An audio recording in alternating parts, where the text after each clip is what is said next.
Hola a todos, bienvenidos de nuevo a mi canal, yo soy Bryce Paisal y en el día de hoy vamos a ver qué es, cuál es su origen y cuáles son sus posibles formas de superación del patriarcado. En múltiples ocasiones hemos escuchado y visto emplear el concepto o término de patriarcado.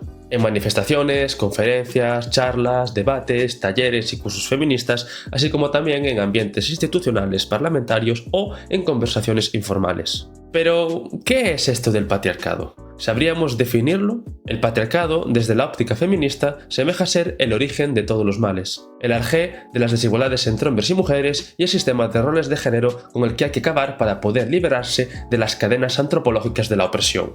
Sin embargo, pese a que este término sea muy sonado y escuchado, así como empleado, cuando se trata de definir qué es, existen o nos encontramos con una multiplicidad de definiciones, a la par de diversas explicaciones sobre su origen, su causa de existencia, su proceso de construcción, así como también sus posibles formas de superación. Pese a lo afirmado, y atendiendo las múltiples definiciones dadas por diferentes autores, el patriarcado se puede entender de tres maneras distintas. O cuanto menos, el conjunto total de todas las definiciones son susceptibles de agruparse, sintetizarse en tres definiciones distintas. Una primera definición sería entender al patriarcado como el gobierno de los padres, siendo el significado literal de la palabra y la definición originaria en antropología desde el siglo XIX hasta finales de los 70 del siglo pasado. Una segunda definición podría ser el sistema en el que el poder está ocupado mayoritariamente por hombres. Y en una tercera instancia, el patriarcado se podría entender como el sistema de roles de género que oprime a la mujer y privilegia al varón. Aunque estas definiciones semejen parecidas, la toma en consideración de una en detrimento de las otras supone y presupone la existencia de una serie de implicaciones teóricas, sociales, políticas y ontológicas concretas y distintas. Es decir, en función de cómo se entienda o define el patriarcado, se podría dudar de su existencia actual. De esta manera, si se entiende el patriarcado en su primera acepción, es decir, como el gobierno de los padres, se puede llegar a la conclusión de que la infraestructura económica actual modificó este tipo de relaciones de autoridad basadas en el sexo. Así, autores ilustres como por ejemplo Marx y Engels afirmaban en el Manifiesto Comunista que el capitalismo había acabado con las relaciones patriarcales, pues bajo el modo de producción capitalista, en la medida en que la mujer se vio en la obliga de tener que abandonar el hogar, estas pasaron a realizar una serie de papeles sociales impropios de la sociabilidad patriarcal campesina, por lo que este ya no existiría como modelo de organización social. La frase en concreto donde exponen esto sería la siguiente: allí donde ha llegado el poder, la burguesía ha destruido las relaciones feudales, patriarcales e idílicas.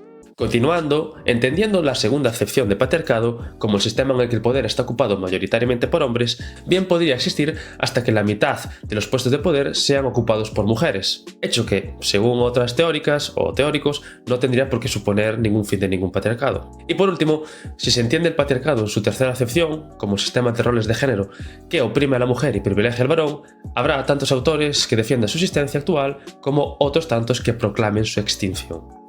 Visto una ligera definición sobre lo que es el patriarcado, prosigamos con por qué se ha dado, por qué se ha originado. La comprensión de lo que es el patriarcado se podría dividir en dos perspectivas teóricas, atendiendo a si se comprende este como un producto cultural de posible agotamiento o como el resultado social de una predisposición biológica difícil o imposible de superar. En una primera instancia nos encontramos con la perspectiva constructivista del patriarcado. Dentro de la presente perspectiva se encuentran aquellos autores o explicaciones que entienden el patriarcado como un producto histórico y cultural de posible superación, es decir, como resultado de una construcción independiente de la realidad biológica de los sexos, en tanto que estos no presentarían una esencia que actuaría en pro de la inevitabilidad de su surgimiento, es decir, no habría nada en la naturaleza humana que asigne un carácter y unas determinaciones culturales previas a la socialización. Adscritas a esta interpretación del patriarcado, por ejemplo, se encontraría el feminismo radical y autoras como Kate Millett y Shulamit Firestone, que por cierto, Kate Millett fue la creadora e introductora del concepto de patriarcado en el pensamiento feminista. Estas entendían que el patriarcado sería una institución en virtud de la cual las mujeres se encuentran bajo el control de los hombres, originada por la necesidad del enfrentamiento del humano contra la naturaleza hostil, como una herramienta elaborada históricamente para superar las dificultades del medio. En otras palabras, el patriarcado supondría una construcción social, económica e ideológica sostenida sobre una base materialista biológica, básica de la sociedad humana, que sería el sexo y todas sus implicaciones antropológicas, surgidas de la división sexual del trabajo necesaria para la adaptación al medio que comporta un reparto desigual del poder en el que las hembras y las crías de la especie se ven sometidas al dominio del macho.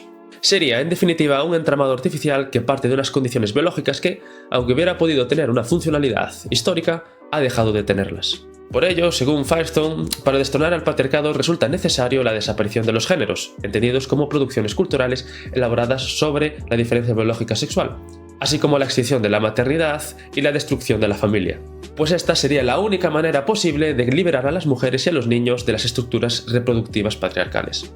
De la misma manera, otras autoras, como Gerda Lerner, afirman que el patriarcado resultaría un producto histórico de las sociedades políticas avanzadas más complejas surgidas a partir de la revolución neolítica. Es decir, en el paleolítico no existiría, según la propia Lerner, el constructo social del patriarcado.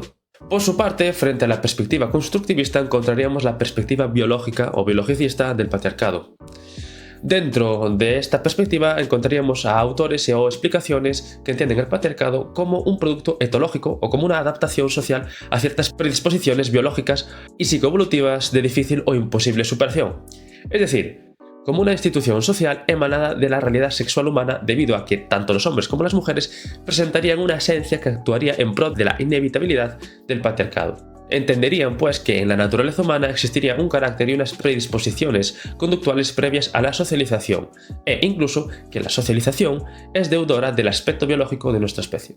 Algún ejemplo teórico resulta lo afirmado por autores psicoevolucionistas, ya que entiende que el patriarcado sería el resultado de las preferencias sexuales femeninas dentro de la selección sexual humana, ya que, al preferir las mujeres a hombres con recursos y con capacidad de protección de su descendencia, provocaría una competencia entre machos por el estatus y por el acceso a recursos que ocasionaría una estructura de hombres poderosos que adquirieran un mayor poder sobre la sociedad. Por lo que antropólogas como Barbara Smuts sugieren que para acabar con el dominio del varón, las mujeres deberían de empezar a elegir como pareja a hombres que no tuvieran poder ni recursos. Por otra parte, junto con psicólogos evolucionistas encontramos al sociobiólogo estadounidense Steven Goldberg, quien en su obra La inevitabilidad del patriarcado expone que este, al ser universal, debía ser explicado a través de la biología y en concreto de factores hormonales. Según Goldberg, esta inevitabilidad del patriarcado se debería a la testosterona producida por los testículos del feto masculino en el vientre materno, hormona que engendra una mayor agresión y competitividad que da como resultado una superioridad por parte del varón para conseguir roles y posiciones a las que se le concede categoría, de forma que es inevitable que las posiciones y los roles de mando y de prestigio sean alcanzables por los hombres. Por ello, al sostener el sociobiólogo estadounidense que lo hormonal hace inevitable lo social, el patriarcado, tal y como lo define, que sería la segunda acepción que hemos dado, sería consecuentemente inevitable y universal, y por ende nos resultaría una construcción de posible superación. Y con esto llegamos al final del vídeo. Espero que os haya resultado interesante. No solo saber qué es o qué puede ser el patriarcado, sino pues la exposición un poco heterodoxa de cuáles son sus posibles orígenes, ¿no?